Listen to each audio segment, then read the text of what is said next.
ओम और हम जैन विश्व भारती लाडनू तुलसी अध्यात्म निडम के तत्वावधान में 17वें प्रेक्षा ध्यान शिविर का आयोजन किया गया।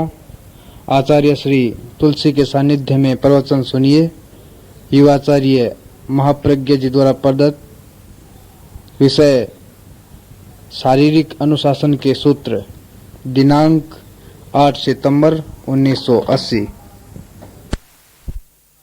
ज्योति की साधना करने वाले साधक का एक साधक ने कहा, मैंने सुना है शरीर अनित्य है, अशुचि है और अशुचि से पैदा होता है।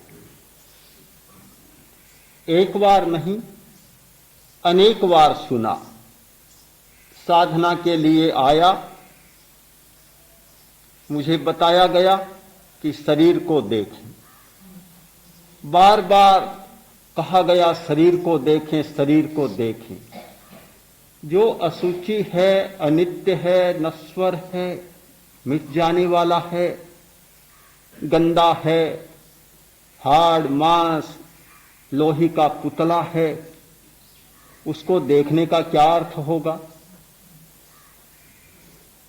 साधना करने आए हैं किसी बहुत बड़ी चीज को देखने के लिए, आत्मा परमात्मा को देखने के लिए। इस गंदे शरीर को देखने का कोई अर्थ क्या होगा? बात कुछ समझ में नहीं आई। और यह शरीर हमें मिला है सुख सुविधा भोगने के लिए। आराम से रहें, पंखे चलें, ठंडी हवा में रहें, ठंडा पेय पिएं, खाएं पिएं, मौज करें, सुविधा को भोगें। शरीर का अर्थ ही है भोग का साधन। तो यह तो भोग का साधन है, भोग के लिए मिला है। और यहां तो सताया जा रहा है, इस बेचारे को कष्ट दिया जा रहा है। 1 घंटा तक तो आसन करो, सारा पसीना निचुड़ जाता है, हड्डियां दुखने लग जाती है। न जाने कितने लोग शिकायत करते हैं कि सारा शरीर दुखने लग गया, दर्द हो रहा है, टूट रहा है। तो क्या शरीर को सताना ही है? इस बेचारे गरीब को सताने का अर्थ क्या? कोई मतलब तो नहीं लगता। प्रश्न बहुत टेढ़े होते हैं और टेढ़े प्रश्नों से उलझना भी टेढ़ी बात है। अगर हम उलझ जाएं तो फिर प्रश्न भी अनंत होता चलेगा और उत्तर भी अनंत होता चला जाएगा। समाधान कहीं नहीं होगा, उलझना नहीं है कहीं। हम स्वीकार कर लें, अच्छी बात है, शरीर गंदा है, अशुचि है, अपवित्र है, अनित्य है, नष्ट होने वाला है।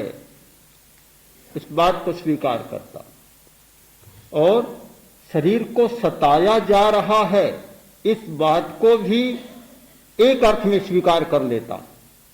स्थूल बुद्धि से कही हुई बात को स्थूल बुद्धि से कभी स्वीकार कर लेना चाहिए। कहने वाला भी अपनी स्थूल बुद्धि से कहता है, तो उत्तरदाता को भी अपनी स्थूल बुद्धि का कभी कभी उपयोग कर लेना चाहिए। सामने वाला भड़के नहीं। बैल को लाल झंडी दिखाने से कोई अर्थ नहीं होगा, और भड़क जाएगा। इसलिए लाल झंडी को नीचा कर लिया जाए। हमने देखा, यात्राओं में देखा, आचार्य श्रीपाद विहार करते हैं, आगे झंडा चलता है। गाय हो या भैंस, कोई भी पशु झंडा देखा और चौकन्ना हो जाएगा, पूंछ ऊंची हो जाएगी और आक्रमण की मुद्रा में आ जाएगा। इसका मतलब कि उनकी रंग की पहचान ही ऐसी है कि जब वे रंगों को देखते हैं तो उन्हें लगता है कि कोई दैत्य आ रहा है। रंगों को पहचानने की दृष्टियां अलग अलग होती है। शायद बहुत लोगों को पता नहीं कि हम भी कई रंगों को नहीं पहचान पाते। होता कुछ है और देखते कुछ है। बड़े बड़े लोगों को 70-80 वर्ष पार करने के बाद कभी पता चलता है कि हरा रंग भी कोई होता है। उनकी आंख में हरा रंग पहचानने की क्षमता ही नहीं है, किसी में पीला रंग पहचानने की क्षमता नहीं है।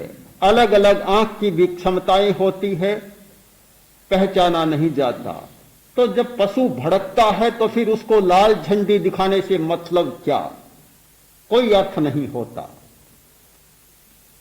मैंने भी उनके दोनों तर्कों को स्वीकार कर लिया। स्वीकार करना भी बुरा नहीं होता, कभी कभी अच्छा होता है। मैंने कहा शरीर अशुचि है, यह बात तुमने सुनी और सुनाने वालों ने सुनाई, दोनों सही है। सुनाने वाला भी गलत नहीं और सुनने वाला भी गलत नहीं, मानने वाला भी गलत नहीं, बिल्कुल गलत नहीं। हम जानते हैं साफ कि हर आदमी जन्म लेता है, मर जाता है, अनित्य है। हम जानते हैं इस बात को, इस शरीर में से इतनी गंदगी निकलती है, अगर साफ न की जाए तो कोई पास में बैठ ही नहीं सके। पसीने में गंद बू आती है, शरीर के मलों में, हर मल में बदबू आती है, आदमी पास में बैठ नहीं सकता। बड़ा अपवित्र है। यह तो अच्छा है कि हमारी देखने की, सुनने की, सूंघने की एक सीमित शक्ति है, एक निश्चित आवृत्ति पर ही हमारी इंद्रियां काम करती है। अगर ये इंद्रियां असीम काम करने लगे तो आदमी अपने शरीर के पास भी नहीं रह सकता, दूसरे के पास तो नहीं रह सकता, अपने शरीर के पास भी नहीं रह सकता। प्रकृति की कोई ऐसी व्यवस्था है कि मनुष्य को ज्ञान तो बहुत विशाल होता है, किंतु इंद्रियां उस ज्ञान में से थोड़े से ज्ञान को स्वीकार करती हैं। अगर सारे शब्दों को सुनने कान लग जाए, जितना कान के पास आता है सबको सुनने लग जाए, आदमी एक दिन में पागल बन जाए। अगर सारी वस्तुओं को आंखें देखने लग जाए, आदमी कभी सो नहीं सकेगा, बिल्कुल पगला जाएगा। अगर नाक सब कुछ सूंघने लग जाए, गंध लेने लग जाए, तो जी मचलाता ही रहेगा, फिर कभी जी सो रहा है यह शब्द निकलेगा ही नहीं। बमन होती रहेगी, गंध आती रहेगी। हर इंद्रिय की सीमा कर दी कि निश्चित आवृत्ति पर, एक निश्चित फ्रीक्वेंसी पर ही इंद्रियां काम करेगी, बाकी नहीं करेगी। बहुत बड़ा आराम हो गया, बड़ी सुविधा हो गई। हमारे खुद के शरीर में इतनी बड़ी बदबू है, आदमी सहन नहीं कर सकता, पर यह इंद्रिय की विशेषता है कि उसे स्वीकार नहीं करता, इसलिए सारा काम ठीक चल रहा जीवन का। एक बार वैज्ञानिकों ने एक मकान बनाया जो साउंड प्रूफ, बाहर की कोई आवाज नहीं आती।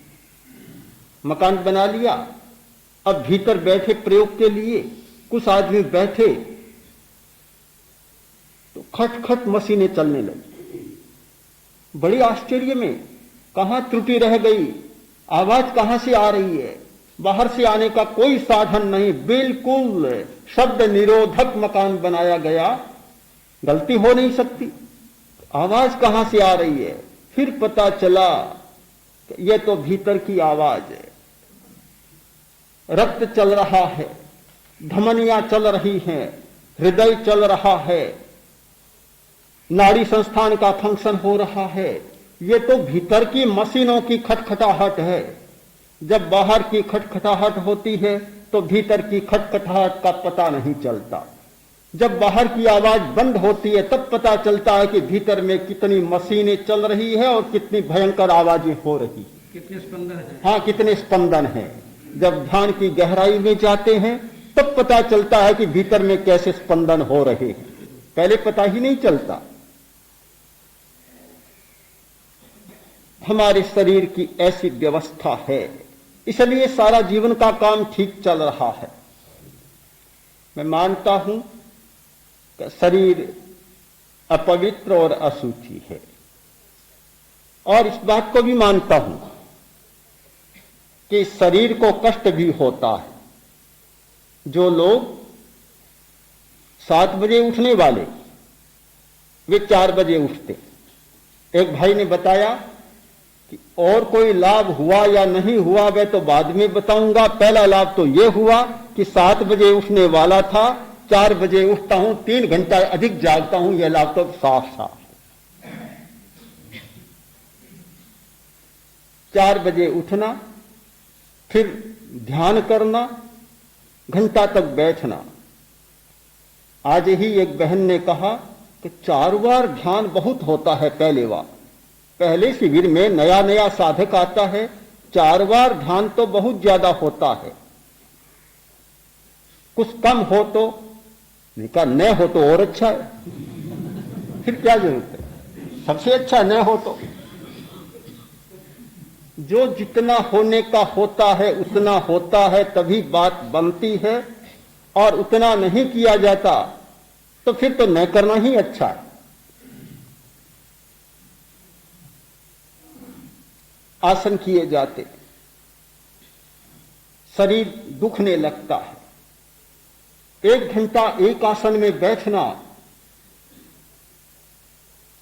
कमर में दर्द, गर्दन में दर्द, हड्डी हड्डी में दर्द होने लगता है, पंखे बंद, दर्द से गर्मी, दर्द होने लगता है। तो क्या यह शरीर को सताना नहीं है? बहुत भाई शिकायत लेकर आते हैं कि बड़ा दर्द हो रहा है, क्यों हो रहा है? मैं कहता हूं स्नायुओं को अभ्यास नहीं है, तुम छेड़छाड़ कर रहे हो तो वे भी तो अपनी प्रतिक्रिया जताएंगे। कोई भी छेड़छाड़ करे और सामने वाला प्रतिक्रिया न करे तब तो फिर शरीर वीतराग हो जाएगा। तुम छेड़छाड़ करो और शरीर अपनी प्रतिक्रिया न जताइए, कैसे संभव हो सकता है? या तो उनको जैसे है वैसे रहने दो, जो पड़ा है वैसे रहने दो, फिर कोई बात नहीं। दवा लेते हो तो रिएक्शन हो जाता है, बीमारी से छेड़छाड़ मत करो, जैसे पड़ी है पड़ी रहने दो, तो कोई रिएक्शन नहीं होगा, प्रतिक्रिया नहीं होगी। दवा ली और प्रतिक्रिया होती है, कई बार तो इतनी भयंकर प्रतिक्रिया होती है कि दवा लेने वाला घबरा जाता है, देने वाला भी घबरा जाता है कि क्या हो गया। सताना तो है, एक अर्थ में तो सारी बातें ठीक लगती है। स्थूल बुद्धि के सामने सब कुछ ठीक है, इसलिए उसे स्वीकार कर लेना चाहिए, क्योंकि जो स्थूल बुद्धि वाला होता है वह हमेशा स्थूल बात को पकड़ता है, गहराई तक नहीं जाता। मालिक ने कहा, नौकर तुम बड़े गधे हो। नौकर बोला, मालिक बड़े तो आप हैं, मैं तो छोटा हूं। बात को पकड़ ही नहीं सका। स्थूल बुद्धि वाला स्थूल बात को ही पकड़ सकता है, वह रहस्य को कैसे समझेगा कि क्या कहा जा रहा है और मैं क्या कह रहा हूं? कुछ समझ में नहीं आता। हाँ, बड़े तो आप हैं, मैं तो छोटा हूं।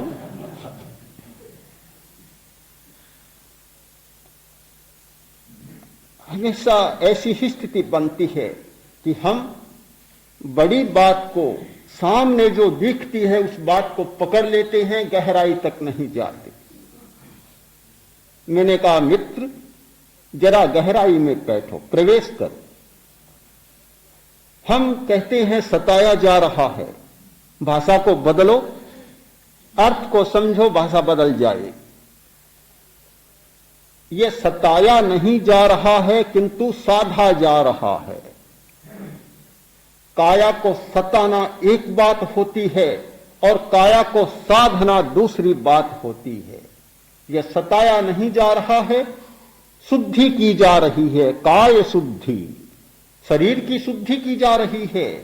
जब तक शरीर की शुद्धि नहीं होगी, शरीर में जमे हुए मेल दूर नहीं होंगे, तब तक प्रकाश नहीं होगा। यदि प्रकाश करना है तो मेलों को साफ करना होगा, यदि आलोक चाहिए तो इस धुंधलापन को मिटाना पड़ेगा। कांच भी जब धुंधला हो जाता है प्रतिबिंब दिखाई नहीं देता। कांच प्रतिबिंब को प्रकट करता है।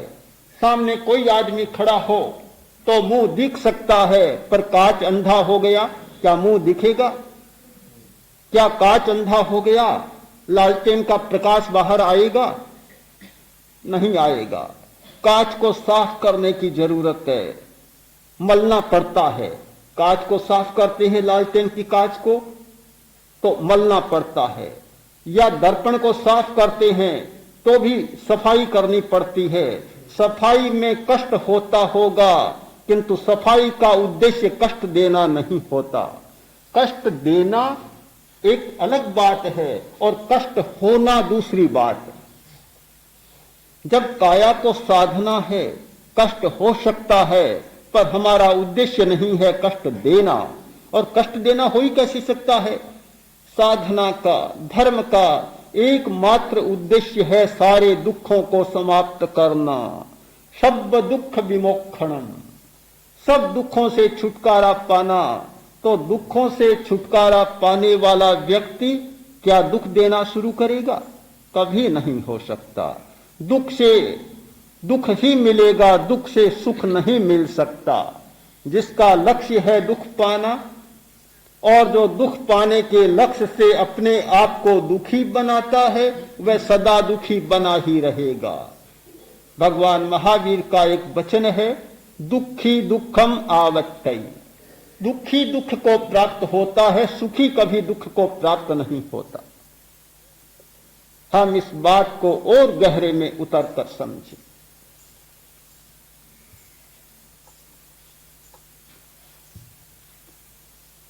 काया को सिद्ध करने के लिए तपाना पड़ता है। खदान से सोना निकलता है, सीधा सोना नहीं निकल जाता। सोना बनाने की कितनी प्रक्रिया होती है, कितनी तेज आंच चाहिए। हमने देखा कोलार में कि जहां सोने को पिघलाया जा रहा है, इतनी तेज अग्नि है कि आदमी सहन ही नहीं कर सकता। और सोना जब निकलता है इतना गर्म होता है कि अगर छू जाए तो बस खैर नहीं है। इतनी तेज आंच सहता है, इसलिए मिट्टी में से चमकता हुआ पीला सोना बाहर निकल जाता है। सोना कहे, मुझे ये सताने वाली बात छोड़ो, सताओ मत। क्या सोना बनेगा? सोना मिट्टी ही बना रहेगा। अगर सोने को सोना बनना है, सोने के रूप में, चमकते पीले रूप में प्रकट होना है, तो तेज आंच को सहना ही पड़ेगा। क्या सोने को सताने के लिए काम किया जा रहा है? सताने के लिए नहीं, उसे चमकाने के लिए सारा प्रयत्न किया जा रहा है। उद्देश्य बिल्कुल भिन्न हो जाता है, एक चमकाने का और एक सताने का। गुरु अपने शिष्य को बहुत प्रताड़ना देता है, और कुछ गुरु तो बड़े कठोर होते हैं। मैंने स्वयं अनुभव किया है कि हमने भी कितनी प्रताड़ना सही है। हमारे गुरु भी कम कठोर नहीं है। हाँ, बहुत प्रताड़नाएं सही है। कुछ व्यक्ति जो देखने वाले थे वे कह देते, मुनि अवस्था की बात है कि आप तो हिंसा कर रहे हैं, ये तो हिंसा है, यहां तक कह देते। बहुत प्रताड़नाएं सही है। गुरु प्रताड़ना देता है, मिटाने के लिए नहीं, चमकाने के लिए। यदि बात समझ में आ जाए तो सारी बात साफ हो जाए। मिटाने का उद्देश्य होता है, वहां सताना होता है, और चमकाने का उद्देश्य होता है, वहां सिद्ध करना होता है, वहां सिद्धि की बात होती है। आसन इसलिए किए जा रहे हैं कि शरीर में जमे हुए मेल निकल जाए। भाई कहता है कि श्वास लेता हूं, आगे जाता ही नहीं, फेफड़े तक ही पूरा नहीं पहुंचता है। पेट इतना बढ़ा रखा है, चर्बी इतनी बढ़ा रखी, जाए तो भी कहां से जाए? इतने दोष जमा हुए हैं, कहां से जाए? इतना कार्बन डाइऑक्साइड, इतने दूषित गैसें, इतने मल जमा किए हुए हैं। अगर किसी वैद्य को चिकित्सा भी करनी पड़े तो कई दिन जुलाब देना पड़े, विरेचन देना पड़े, तब जाकर कहीं पेट की सफाई हो। और पेट की सफाई हो जाए, एक चिकित्सक की दृष्टि से फेफड़ा, पेट, नाड़ी संस्थान साफ भी हो जाए, अवरोध मिट जाए, तो भी साधक की दृष्टि से बस नहीं है। साधक को तो फिर और सफाई करनी पड़ेगी। चिकित्सक की दृष्टि में मेल साफ हो गया, शरीर स्वस्थ हो गया, किंतु एक साधक की दृष्टि में शरीर के मेल चले जाने पर भी जो चेतना के प्रकाश में बाधा डालने वाले मेल तो अभी बहुत जमे हुए हैं। उन मेलों की सफाई के लिए भारी मात्रा में विरेचन देने की जरूरत होगी। वह विरेचन है आसन, प्राणायाम, व्यायाम आदि आदि। ये सारे विरेचन हैं, इनका प्रयोग करना होगा। कायोत्सर्गाद्यासन, बंध, व्यायाम, प्राणायाम काय शुद्धि। इतने से काम नहीं चलेगा। निस्संगत्वेन च, 5 साधन हैं काय शुद्धि के। कायोत्सर्ग आदि आसन, बंध, व्यायाम और प्राणायाम, ये चारों शरीर के साथ काम करने वाले, किंतु शरीर में कोरा मैल शरीर का ही नहीं जमता, उसमें और भी मैल जमता है भावना के द्वारा, आसक्ति के द्वारा, अंतःकरण के द्वारा वह भी मेल जमता है, संस्कारों के द्वारा। आज प्रयोग में आ चुका, परीक्षण किए जा चुके कि विचारों के कारण हमारे नाखूनों में, हमारे शरीर के अनेक संस्थानों में 50 प्रकार के विष जमा होते। ये विरेचन से साफ होने वाले नहीं है। चाहे डॉक्टर से दवा ले लें, चाहे वैद्य से दवा ले लें, उनके द्वारा ये विष धुलने वाले नहीं है। इनकी धुलाई निस्संगता के द्वारा, अनासक्ति के द्वारा और विचारों के समीकरण के द्वारा ही संभव हो सकती है। तो जहां इतनी गंदगी भरी पड़ी है, इतनी गंदगी, क्या उस शरीर को शुद्ध किए बिना, उसको साधे बिना हमारा लक्ष्य पूरा हो सकेगा? हम चेतना के क्षेत्र में आगे बढ़ सकेंगे? कभी संभव नहीं। हर व्यक्ति आता है और शिकायत होती है कि गर्दन में दर्द है। क्यों नहीं होगा? रीढ़ की हड्डी को तो कड़ा बना रखा है। क्या लचीली है रीढ़ की हड्डी? हमारे शरीर का सबसे बड़ा स्वास्थ्य का एक महत्वपूर्ण उपाय है पृष्ठ रज्जु का लचीला होना। जिसकी रीढ़ की हड्डी लचीली नहीं है वह शारीरिक दृष्टि से भी स्वस्थ नहीं हो सकता और मानसिक दृष्टि से भी स्वस्थ नहीं हो सकता। लचीली नहीं है और हो भी कैसे? भोजन भी नहीं मिलता बेचारी को। पेट को तो भोजन दिया जाता है। लगता यह है कि जो तेज होता है, लड़ाकू होता है, वह तो अपना सामान जुटा लेता है, और जो चुपचाप रहता है, बोलता नहीं है, मौन रहता है, उसकी उपेक्षा करना हमारी दुनिया का नियम है कि उपेक्षा करते चले। वह भी नहीं बोलता तो हमें ध्यान देने की जरूरत क्या है? कोई जरूरत नहीं। शायद इसीलिए लड़ाकू वृत्ति का विकास हुआ कि बिना लड़े काम नहीं चलेगा। लड़ो लड़ो, लड़ते चले जाओ। कुछ लोगों का सिद्धांत ही होता है कि इस दुनिया का नियम है लड़ाई, संघर्ष।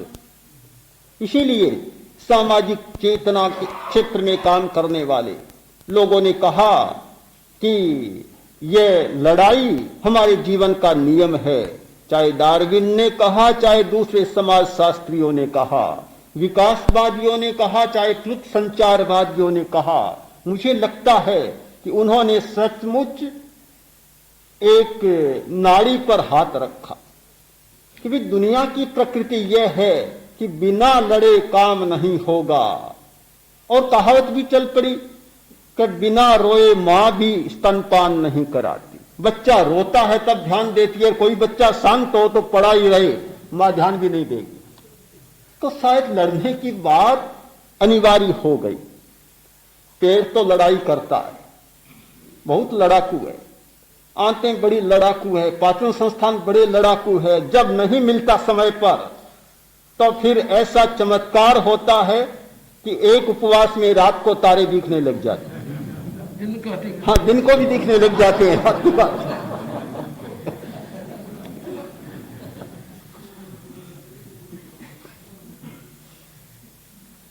बड़ी कठिनाई पैदा होती है, किंतु हृदय, गुर्दे, मस्तिष्क, रीढ़ की हड्डी ये आक्रामक नहीं है, लड़ाकू नहीं है, इसलिए हम ध्यान ही नहीं देते। जितना मैल जमा होना है होता चला जाता है। हमारे शरीर में रीढ़ की हड्डी का कितना महत्व है कि सारे स्नायु यहां से गुजरते हैं, चाहे ऊपर से नीचे जाते हैं चाहे नीचे से ऊपर जाते हैं। यह एक ऐसा मार्ग है जो सबको नियंत्रित करता है, यहां से होकर गुजरते हैं। जिस व्यक्ति ने रीढ़ की हड्डी को नहीं साधा वह साधना के क्षेत्र में बहुत सफल नहीं हो सकता। जिसकी रीढ़ की हड्डी लचीली नहीं है वह मानसिक क्षेत्र में बहुत विकसित नहीं हो सकता। और शारीरिक दृष्टि से भी यह अकड़न होना, दर्द होना, बेचैनी होना, ये सारी बातें इस पर निर्भर है। इसलिए एक कुशल चिकित्सक सबसे पहले इस बात को देखता है कि रीढ़ की हड्डी कैसी है।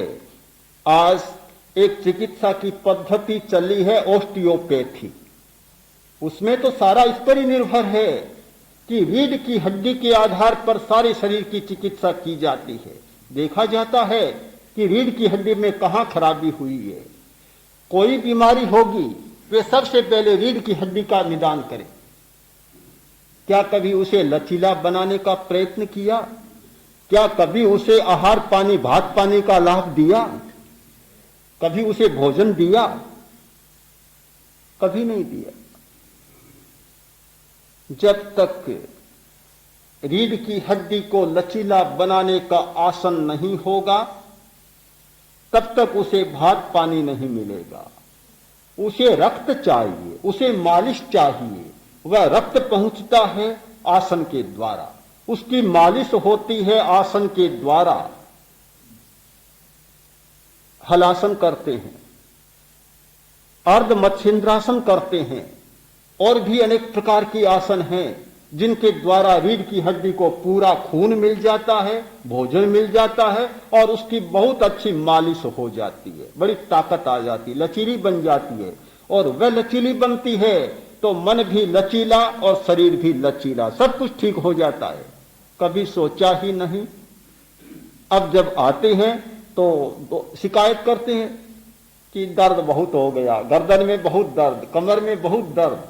तो ये दर्द तो इकट्ठा कर रखा है।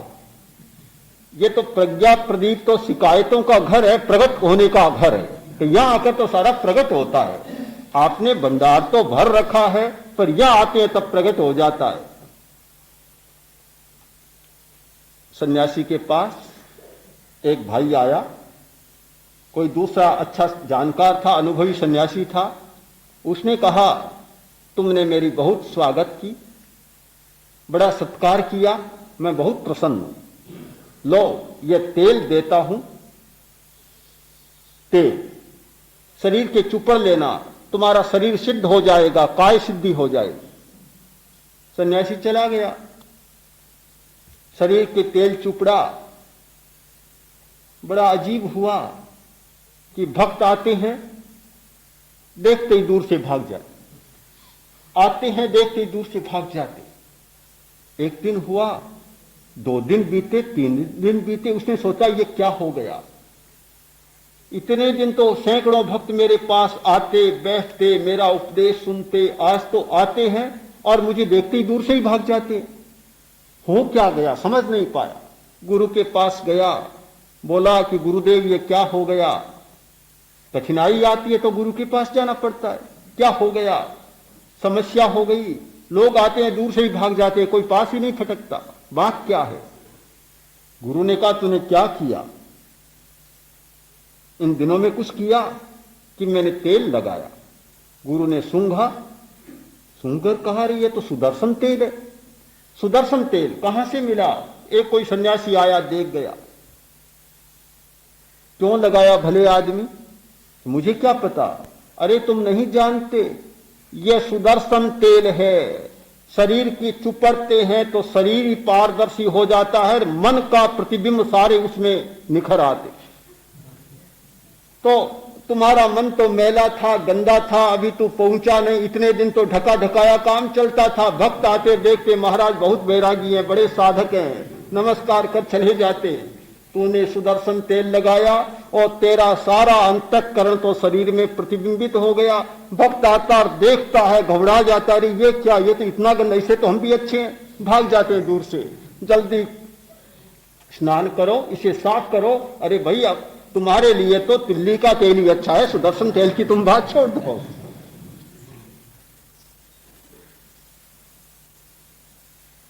ये प्रज्ञा प्रदीप सुदर्शन तेल, यहां आते हैं तो प्रकट होती है सारी बातें, सब कुछ प्रकट होता है। भीतर में क्या क्या जमा कर रखा है, कितने भंडार भर रखे हैं, वे सारे प्रकट होते हैं प्रकट। और शिकायत होती है कि यह हो गया वह हो गया। अरे भले आदमी अच्छा है, हाँ अच्छा है, तुम लेकर आए थे, यहां तो केवल प्रकट हुआ, यहां कुछ हुआ तो नहीं, केवल प्रकट हुआ है। जो प्रकट होता है उसे सताना मत मानो। यह सताया नहीं जा रहा है, यह साधा जा रहा है, शरीर सद रहा है। मैं देखता हूं कि थोड़े दिनों में, 2, 4, 5 दिन में भी जैसे शरीर की थोड़ी सी सिद्धि होती है और लोग बड़ा विचित्र अनुभव करने लग जाते। चौथे 5वें दिन तो अनुभव आने लग जाते हैं। किसी को चांद दिखने लग जाता है, किसी को सूरज दिखने लग जाता है और किसी को और कुछ दिखने लग जाता है। 2 दिन पहले जो कह रहा था कि कुछ समझ में नहीं आ रहा है, और आज वह कह रहा है कि ऐसा चांद दिखा कि मानो चांद यहां आकर उतर गया। अजीब स्थिति बन जाती है। आज एक भाई ने बताया कि मेरा चित्त बहुत चंचल, अब मुझे लगता है कि 4 आना तो मैं सफल हो गया, चंचलता कम हो गई। और भी न जाने कितनी बातें होती है।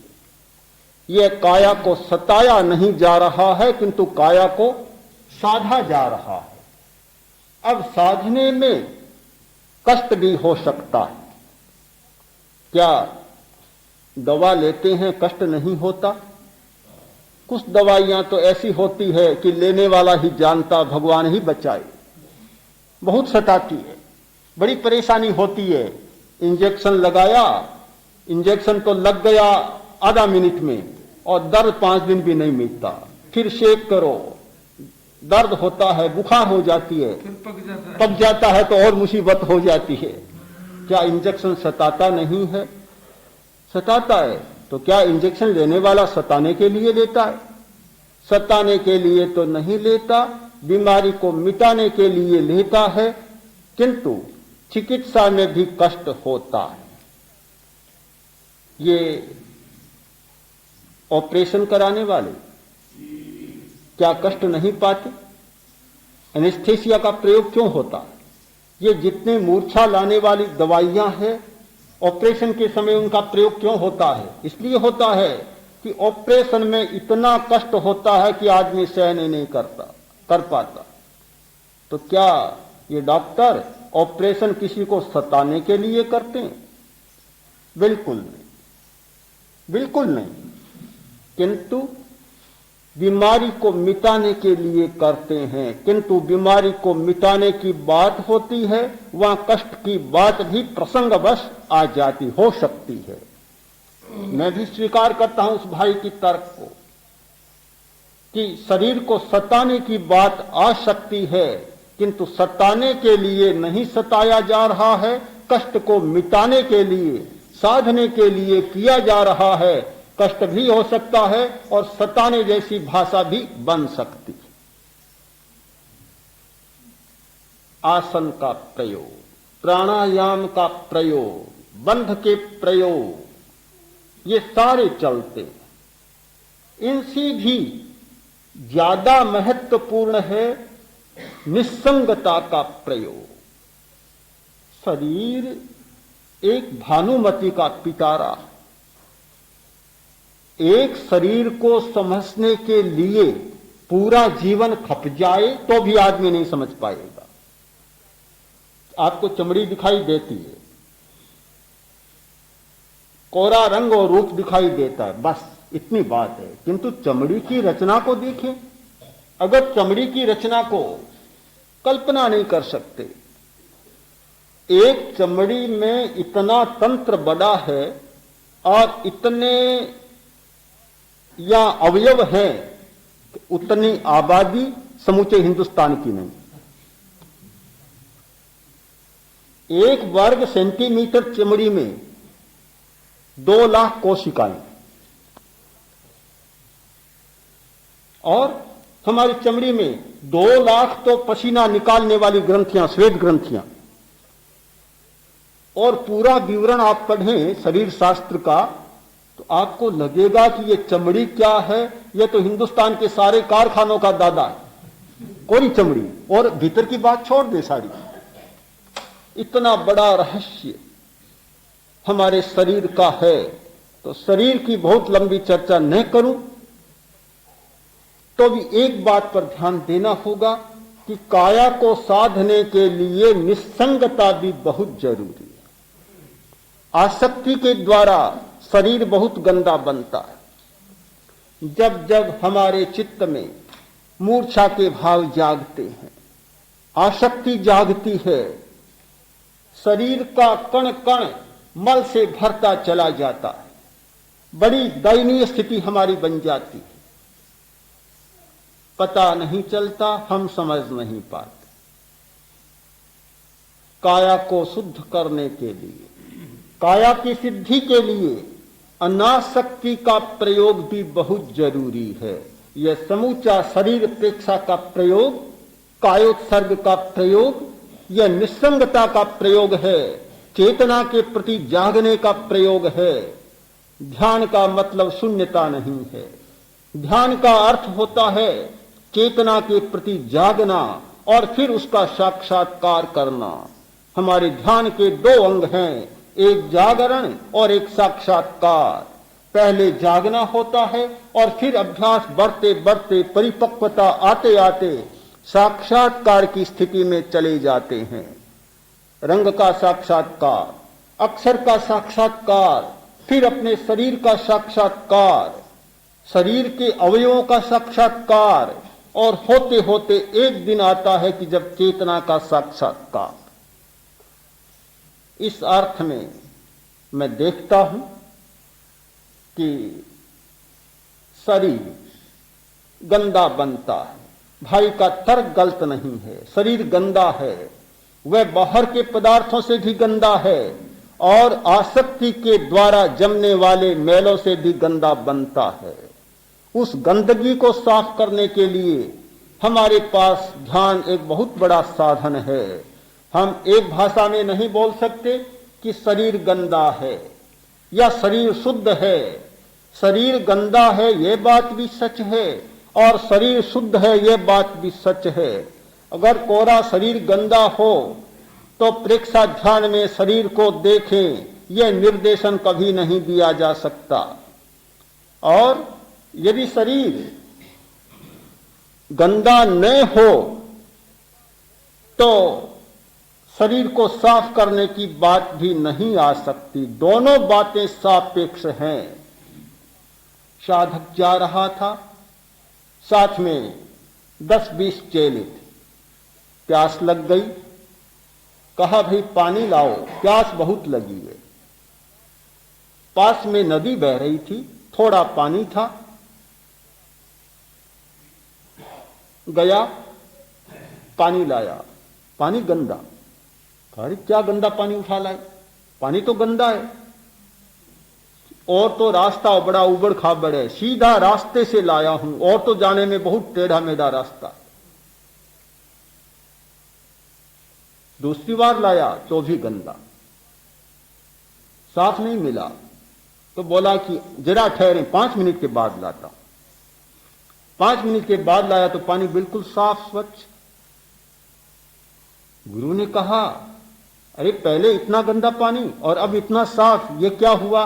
कि महाराज पहले गाड़ियां गुजरी थी, पानी गंदला हो गया, और अब जैसे जैसे पानी जमा है, कीचड़ जमा है, पानी नितर आया और पानी साफ हो गया। गुरु ने कहा, हमारी भी यही स्थिति है। जब आसक्ति की गाड़ियां गुजरती है हमारी चेतना से, तो चेतना गंदली हो जाती है। उस समय पानी पीना अच्छा नहीं, प्रतीक्षा करो, धृति रखो, धैर्य रखो, थोड़ा ठहरो, शांत होने दो। जब चेतना शांत होती है, विचार शांत होते हैं, तो वह निर्मल हो जाती है और फिर उसका काम लेने जैसा हो जाता है।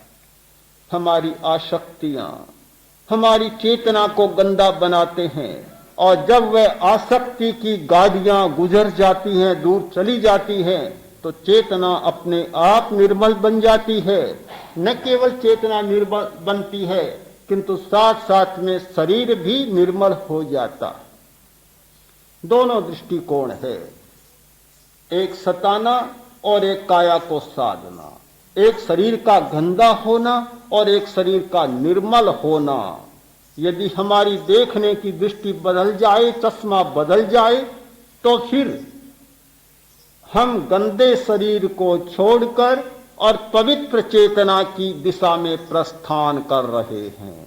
यदि हमारा दृष्टिकोण बदल जाए, तो हम सताने की बात को छोड़कर काया को साधने की दिशा में प्रस्थान कर रहे हैं। यह है हमारी काय सिद्धि और यह है हमारी काय शुद्धि। प्रश्न है कि गुरुदेव ने कल फरमाया कि मैं चलते चलते भी नींद लेता, तो इसका रहस्य समझा दे तो हम सब लाभान्वित हो सके। हाँ, तो इसका उत्तर तो फिर बाद में ही गुरुदेव से ही सुनेंगे। आदमी भूलना चाहता है तो वह और ज्यादा याद आती है, और पकड़ को छोड़ता है तो पकड़ में आ जाती है। कायोत्सर्ग यही तो प्रक्रिया है कि भूलने की बात ही मत सोचो। ये मत सोचो कि मुझे ये भूलना है। ये भूलना की रट लगाओगे तो उसको याद करते जा रहे हो तुम। वह तो याद की जा रही है, किंतु कोई तीसरा रास्ता चुन लो और किसी बात को पकड़ लो। आलंबन ले लो, श्वास का आलंबन, शरीर का आलंबन, चैतन्य केंद्र का आलंबन। दूसरे आलंबन में लग जाओ तो न तो भूलने की बात न पकड़ने की बात, दोनों बातें छूट जाएगी। तो प्रक्रिया है तीसरे मार्ग का चुनाव। प्रश्न है कि समस्याओं से, कठिनाइयों से सबको गुजरना पड़ता है। चाहे साधना में आए उसको भी गुजरना पड़ता है और न आए उसे भी गुजरना पड़ता है, किंतु इतना अंतर होता है कि साधना से जिसकी प्रज्ञा जाग जाती है उसका एक प्रकार का व्यवहार आचरण और होता है, और नहीं गुजरता उसका दूसरे प्रकार का होता। और साधना कर लेने पर भी कुछ नहीं जाग पाते। कौन सा तत्व है जिससे कि वह प्रज्ञा बनी रहे? दो ही बातें हैं, एक मूर्छा और एक जागर। जिसने साधना नहीं की मूर्छा में होता है। साधना कर लेने पर भी ठीक मात्रा में साधना हुई नहीं तो भी मूर्छा टूटती नहीं। जब तक मूर्छा नहीं टूटती तो वह कष्टों में, कठिनाइयों में एक अलग व्यक्ति बन जाता है और अपने स्वरूप का पूरा परिचय देता है, और समस्याओं को बहुत कठिनाई के साथ झेल पाता, रोते रोते झेलता है। जिसको जागरण मिल जाता है, जो जाग जाता है, प्रज्ञा जाग जाती है, फिर हर स्थिति को वह एक दूसरे रूप में बदल देता है।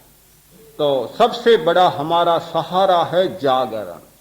जागरण भगवान महावीर ने 3 प्रकार की जागरिकाएं बतलाई।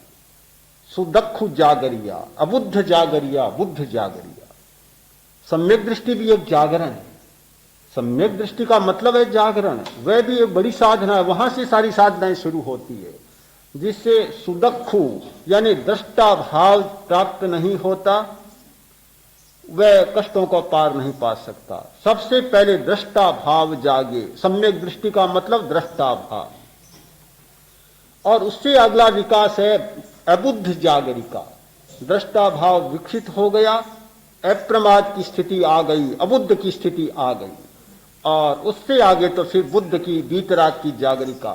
तो सबसे बड़ा सूत्र है साधना का जागरिका। जिस व्यक्ति को जागरिका मिल जाए वह हर स्थिति में अपने संतुलन को बनाए रख सकता है।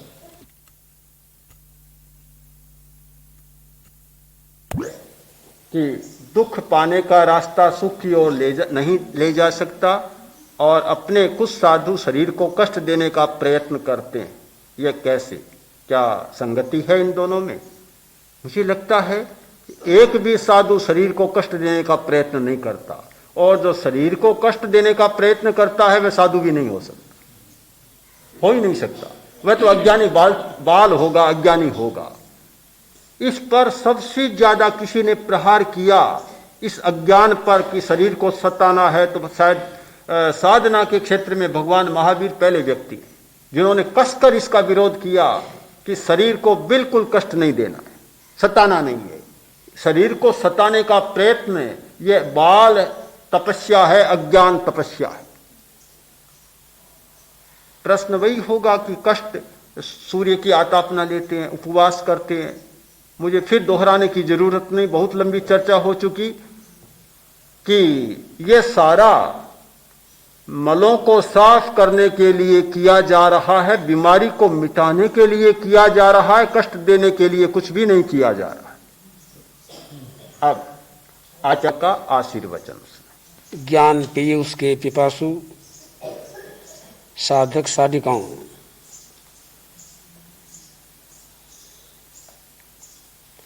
ऐसा अमृतपान आपको हो रहा है कि ऊपर की गर्मी भी आपको सता नहीं रही है। जब आए तब तो लगा कुछ गर्मी है, अब तो ऐसा लगता है कि पंखे नहीं चल रहे हैं, शांति है। ये भी खटखट करते हैं, चलते हैं। तो ज्ञान पीयूष की पिपासा ही ऐसी है, इसमें और सब गुण हो जाते हैं।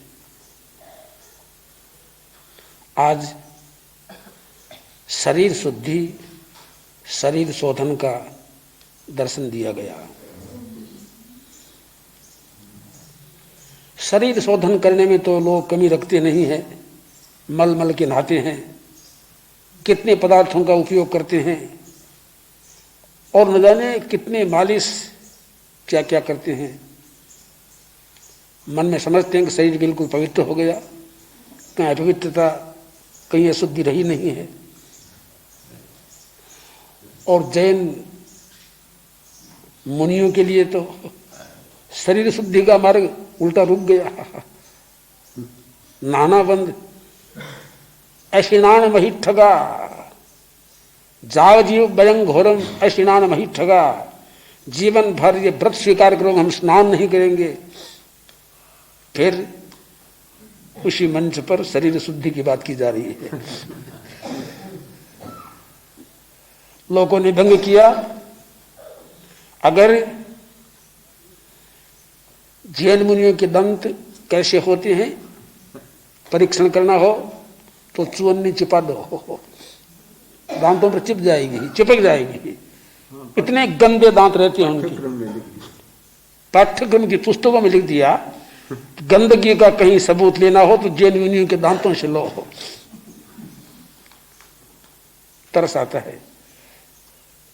इन सब चीजों को समझना भी कठिन है।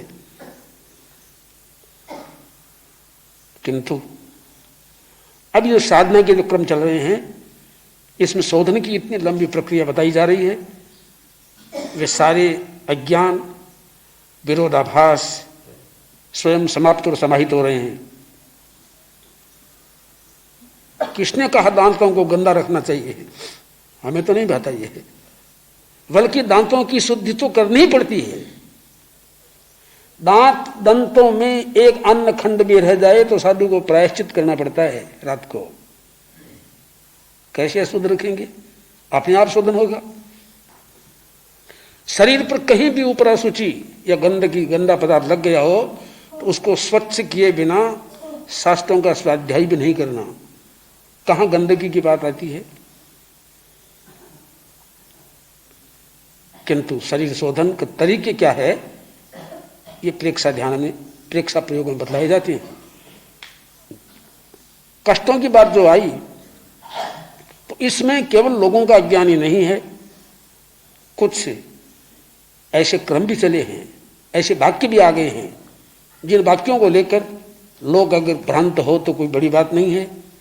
देह दुखम महाफलम, देहे दुखम महाफलम, आगम वाक्य है ये। देह को जितना दुख दिया जाए उतना महाफल है। अज्ञान हमारा रहा, समझे हम नहीं और अर्थ सीधा कर दिया। जैन शास्त्र कहते हैं, जैन मुनि कहते हैं, देह को जितना कष्ट दो, जितना भयंकर कष्ट दो, उतना ही तुमको महाफल मिलेगा और जल्दी से जल्दी मुक्ति मिल जाएगी। मानो मुक्ति का संबंध सीधा शरीर से हमारा है। किंतु यह तो हमारे युग की बलिहारी है कि हमने इन सब वाक्यों का एक जो सही अर्थ था वह जनता के समक्ष रखा।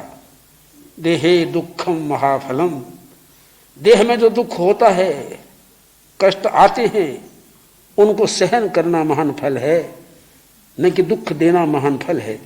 एक मात्रा के प्रमाद से, हाँ, कितना बड़ा हो गया। मात्रा के प्रमाद से सके मेरा क्षीर सिंधु सारा सिंधु हो गया।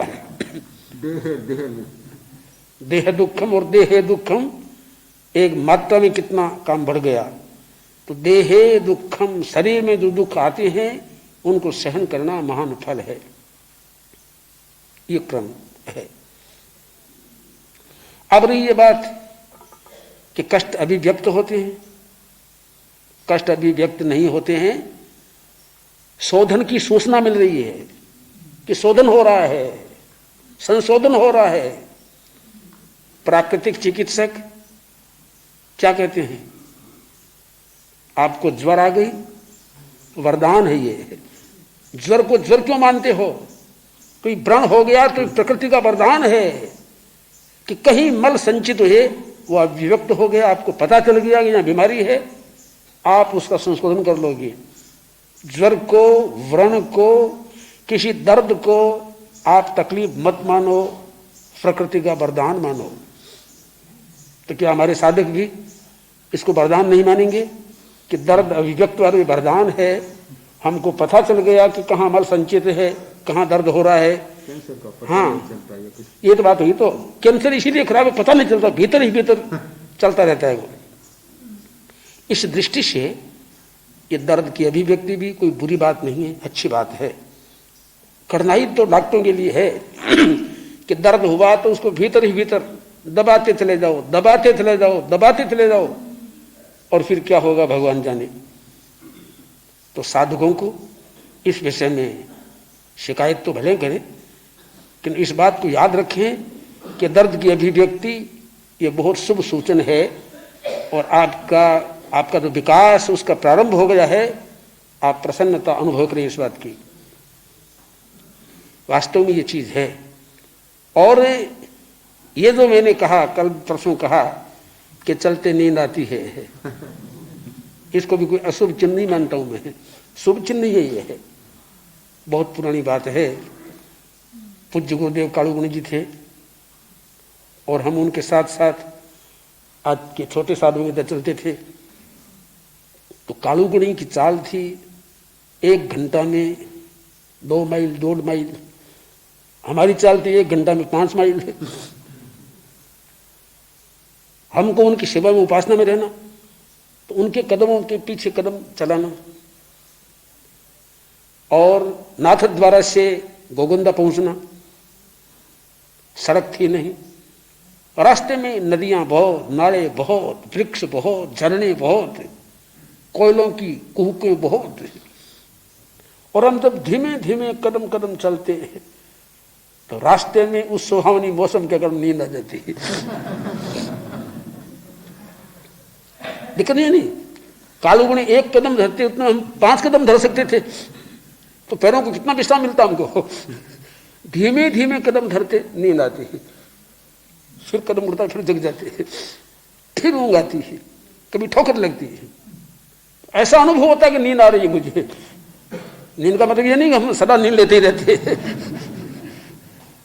किंतु चलते नींद आती है। मुझे खूब अच्छी तरह से याद है कि वह भी एक सुखद वातावरण था, और ऐसा होता है कभी कभी। और कभी कभी निद्रा का अधिक उदय होता है, चलते नींद लेता वो गिर भी जाता है कहीं, ऐसी बात भी होती है। तो वास्तव में इन सब चीज़ों को हम समझें कि हमारा शरीर कैसा है। शरीर गंदा है ये तो हमने समझ लिया, अशुचि है हमने माना, अपवित्र है हमने माना, किंतु परम पवित्र तत्व शरीर के अंदर विद्यमान है उसको हमने भुला दिया। आत्मा और परमात्मा, जिससे अधिक कोई संसार में पवित्र तत्व नहीं, वो कहाँ विद्यमान है? वो कहाँ है? भीतर नहीं है। कितना परम है, कितना पवित्र है। जिस शरीर में वो परमात्मा विद्यमान है उसको हम अपवित्र कैसे माने? अपवित्र मानना भूल होती है। एकांकित दृष्टिकोण से हमने उसको अपवित्र या पवित्र मान लिया। अपवित्रता उसकी है, किंतु अपवित्रता में जो पवित्रता ढंकी पड़ी है, अंदर गुप्त पड़ी है, उसको हम नहीं समझते हैं। उसको अगर हम समझ लें तो ये अपवित्रता तो कहीं रह जाती है। हम वास्तव में ऊपर की शुद्धि को, ऊपर की सफाई को, ऊपर की स्वच्छता को स्वच्छता मान लेते हैं, भीतर की बात को देखते नहीं है। आज सभा में कोई व्यक्ति अच्छे कपड़े पहन के आएगा, अच्छी वेशभूषा में आएगा, तो हम समझेंगे बहुत बड़ा आदमी है, बहुत बड़ा सुखी आदमी है, किंतु भीतर कितना दुख भरा है क्या पता है। पाटलिपुत्र में गौतम बुद्ध बैठे थे, और उस समय में बड़े बड़े राजा, राजपुत्र, सेनापति, मंत्री सब लोग प्रवचन सुनने आए। उस समय आनंद आया और गौतम से पूछने लगा, भगवान इन सब लोगों में सबसे ज्यादा सुखी कौन है?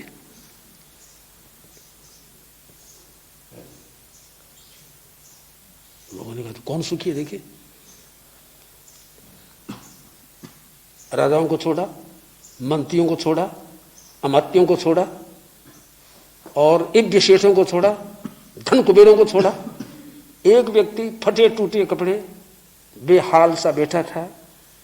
बुद्ध ने कहा सबसे बड़ा सुखी वो है, सबसे बड़ा सुखी वह व्यक्ति है। सब आश्चर्यचकित हो गए, ये व्यक्ति सबसे बड़ा सुखी है। समझ में नहीं आई बात। बुद्ध ने कहा, सम्राट आपको क्या चाहिए? बोले महाराज बहुत कुछ चाहिए, कोई देने वाला हो तो। वैभव चाहिए, राज्य का विकास चाहिए, अमुक चाहिए, अमुक चाहिए। दूसरे से पूछा, तीसरे से पूछा, चौथे से पूछा, सबकी मांग थी, सबकी चाह थी। आखिर उस व्यक्ति से पूछा कि भाई तुम्हें क्या चाहिए? मुझे कुछ नहीं चाहिए, एक ही चाहिए कि चाह मेरे मन में कभी पैदा ही ना हो, ये चाहिए। बुद्ध ने कहा बोलो सबसे बड़ा सुखी कौन है? समझ में आ गई? तो हम केवल ऊपर की वेशभूषा से भूल कर देते, ऊपर नहीं भीतर में सुख विद्यमान है। इस गंदे शरीर के भीतर परमात्मा विराजमान है, उसको हम भूल जाते हैं। अगर उसको हम न भूलें तो सबसे बड़ा काम हमारा हो जाता है। इसी दृष्टि से हम लोग प्रज्ञा प्रदीप में बैठे हैं और भीतर में विराजमान परमात्मा की खोज में बैठे हैं। वो जब मिल जाएगा सारे प्रश्न समाहित हो जाएंगे, और ये हमारा प्रज्ञा प्रदीप, ये प्रेक्षा ध्यान का शिविर वरदान है और वरदान सिद्ध होगा। बहुत बड़ा आशीर्वाद मिला है सबको, साधकों को, हमको। अरहन्ते शरणं भवज्जान सिद्धे शरणं साहु शरणं केवलिपन्नतं अरहन्ते शरणं भवज्जान सिद्धे शरणं भवज्जान साहु शरणं केवलिपन्नतं धम्मं अरहन्ते शरणं भवज्जान सिद्धे शरणं भवज्जान साहु शरणं केवलिपन्नतं धम्मं शरणं भवज्जान।